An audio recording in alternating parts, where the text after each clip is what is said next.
Shalom, shalom. I want to start off by giving all praises, honor, and glory to Yahweh, Ba'ashem, Yahweh Shai, Ba'ashem, Makakwadash. Double honors to the apostles, the elders, and the men of great millstone, as well as those men who preach and teach the likewise doctrine. No compromises, no mixing it to fix it. Shalom to all the Akim and the few Akwath who may be listening. This is your brother Batakala Yahweh from the GMS camp here in Chicago. Coming back at you with another video through the spirit and power of Yahweh, Ba'ashem, Yahweh Shai. And today I just wanted to talk about, the current state of things, and I guess what you would call things that you would consider, or that I would consider more to be little things, but big things at the same time. All right. Now, I was talking to a brother today, and we was talking about something that he had, some people he had spoke with yesterday, and some young ladies and some gentlemen at his job, and these people was or whatever, and the conversation that was being had basically was about male and female interaction, and how the brother deals with male and female interaction, and how the other parties deal with female and male interaction. But basically, the thing that I noticed the most out of this conversation, and the thing that kind of made me think and inspired me to talk about it, is like I said, the little things that a lot of these people say that are really things that are truly wicked to say, but since it's such a small thing, it kind of, it gets swept under the rug, and nobody ever really attacks or challenges statements like that because they're so little. You can just move past it, and a lot of times larger issues become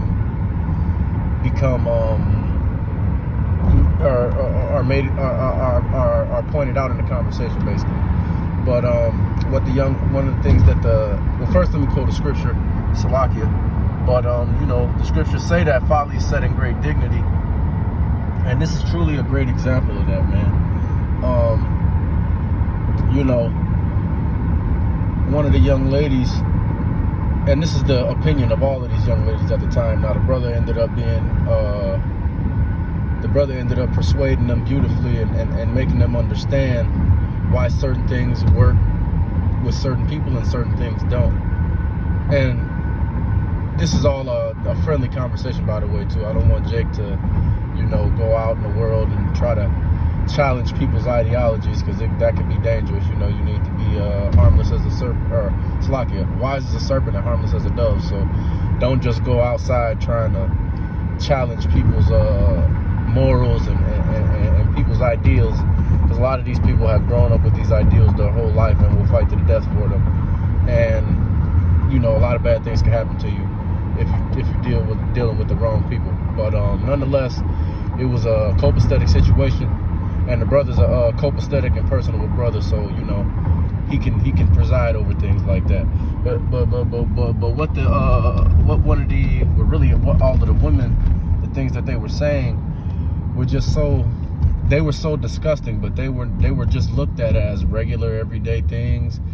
And what they were saying was looked at as funny to all the other women, saying things like, I would never cook for a man, or I would never wash a man's clothes. And a lot of times when people hear those type of statements and get upset, everybody thinks that, oh, you just being a tyrant, you just want a slave, or whatever rhetoric it is that they come with. And it's a key thing that you have to understand when you're dealing with people in general, women in particular, is that if you're trying to appeal to women, you can't be tyrannical. You have to be able to get them to do what you want to do without forcing them to do it, and making them understand why they should decide to do it. Now, the reason that I say that is because all of these tenets that these women and this feminism, all of that shit comes from Esau, and it's so easy for women to carry out and live by those ideals because of the way that Esau is known to conduct himself, not just with women, but with people in general, in a tyrannical fashion. All right.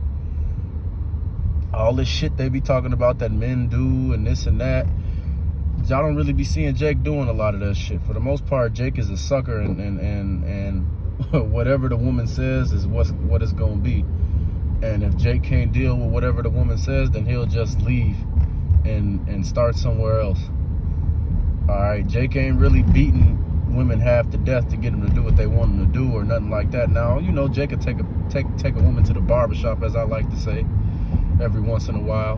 But the type of things that these chicks be talking about that be happening is straight out of Esau's playbook, man. All right, and you got to break down the mentality of these people when you're dealing with them, man, so that you can really understand what you're dealing with. Like I said, a lot of these tenets and these ideals that we have, man, are really truly wicked to the core. But because they're everyday ideals, it's righteous to people who are not in the know. All right. So you know what I'm saying, like.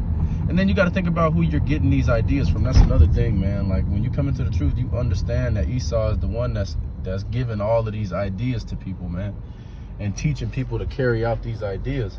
And you know, like the scriptures say, man, a leper can't change his spots. All right, this Edomite is wicked. Because we understand that he's wicked, we understand that everything that he prescribes to you, by and large, is wicked. All right, or has some type of, you know, they you know, and the elder brother Yak says it all the time. You know, they'll give you one or two things that's really true. They'll give you a piece of the truth. They'll give you a piece of righteousness, just so that they can attach a string to that piece of righteousness and connect the other end to something that's extremely wicked. All right, statements like love is love. The concept of love itself is a righteous concept if you do it properly in the way that it was meant to be done. But the fact that they would take something like love and turn it or attach it to something as wicked as alternative lifestyles is an example. Okay. Now, like I said, when you talking to these people, you really gotta dissect their words and understand what they're saying. When a woman says something like, I'm not going to cook for no man, you got to think about it like this, man. This woman is telling you that y'all could both be sitting in the house quiet or hungry, and she will get up and go cook. It's enough food in the house for everybody. And even if it wasn't enough food in the house for everybody, you know, we gonna split it where I come from. But nonetheless, this woman is going to get up and go make food and only have a plate of food for herself, and is not going to bring you shit and sit down and eat in front of you while you watch her do it. That's what that statement means to me. When a woman says she'll never wash clothes for a man, all I see is a woman getting a hamper, separating the man's clothes out of the hamper from her clothes to wash her own clothes, instead of just throwing them all in the washing machine and washing it as one load, to not only save time but save water as well. Okay, that's what those statements mean, man. That's pure wickedness. All right. And you know, the scriptures say that, you know, things would wax worse in this kingdom, and it's the truth, man. We live in a kingdom full of selfishness and selfish people. All right. And Esau is the head and the founder of all of that, man, as far as applying it in this time. Esau's the one that's been passing that down to your children, man. And because of the way that society is set up, it's very difficult for you to effectively raise your child outside of these tenets, man. Okay? But, you know, the scriptures say, man, as the judge is, so are the people. You know, as the king is, so are the people, and you see that every day, man. And you know, I personally, you know, you notice it so much more and more, man. I personally have been noticing it extreme amounts, and especially when you think on a deeper level about it. And you know, like I said, a woman saying she won't cook or do something for a man, on the surface, that's a wicked statement. But when you really dive into to the belly of that statement and really start evaluating that statement and how, like, what a situation would look like when applying that principle, it's just disgusting, man. And it's not just these women out here. Men are the same way. Males, excuse me, females and males. Ain't no men and women. Ain't too many men and women around here. It's just females and males around here. And it's detrimental, man. All right. People wonder why things are the way they are. People wonder why people are the way they are. As the judge are, so are the people. Okay. As the king is, so are the people. Esau is wicked. Esau is selfish. Esau is a demon. That's why everybody's like that. And you know, a lot of these people, they're going to find out the hard way what the end of those philosophies are, because Esau understands what his end is already, man. He knows what's about to happen to him. He knows who's coming for him. All right. And he knows that everything he's doing to try to fight is not going to work.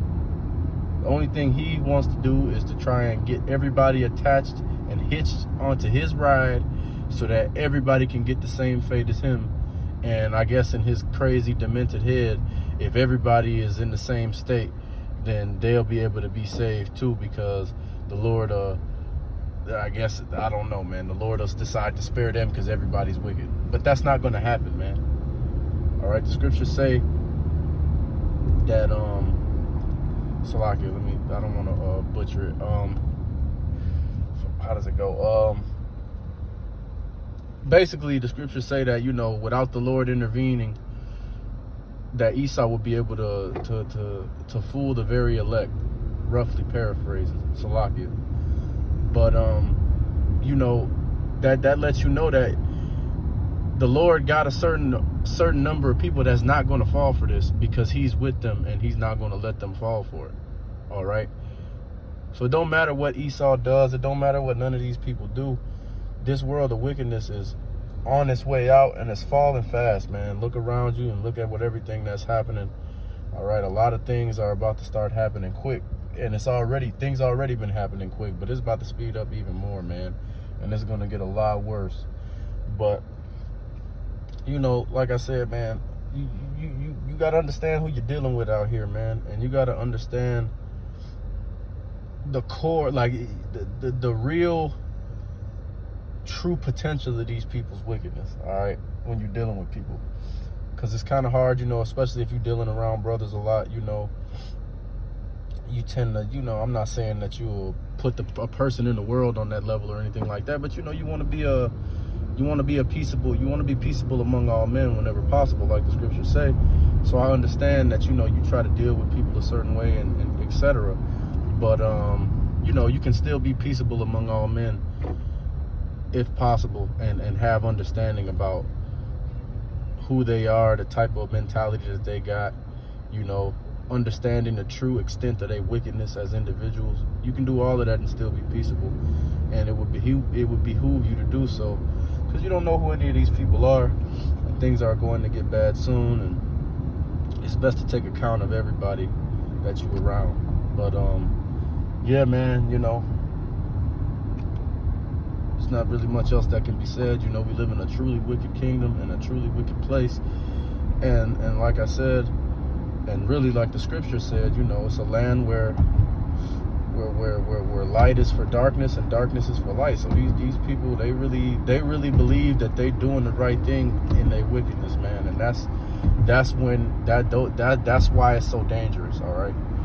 But with all that being said, I want to give all praise, honor, and glory to Yahweh, Ba'Shem Yahushai, Ba'Shem HaKakwadash.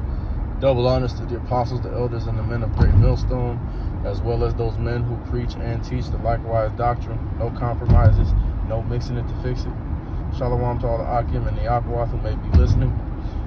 And, you know, until next time, Lord willing, this is your brother Batakallah Yahawada. Shalom and Abba.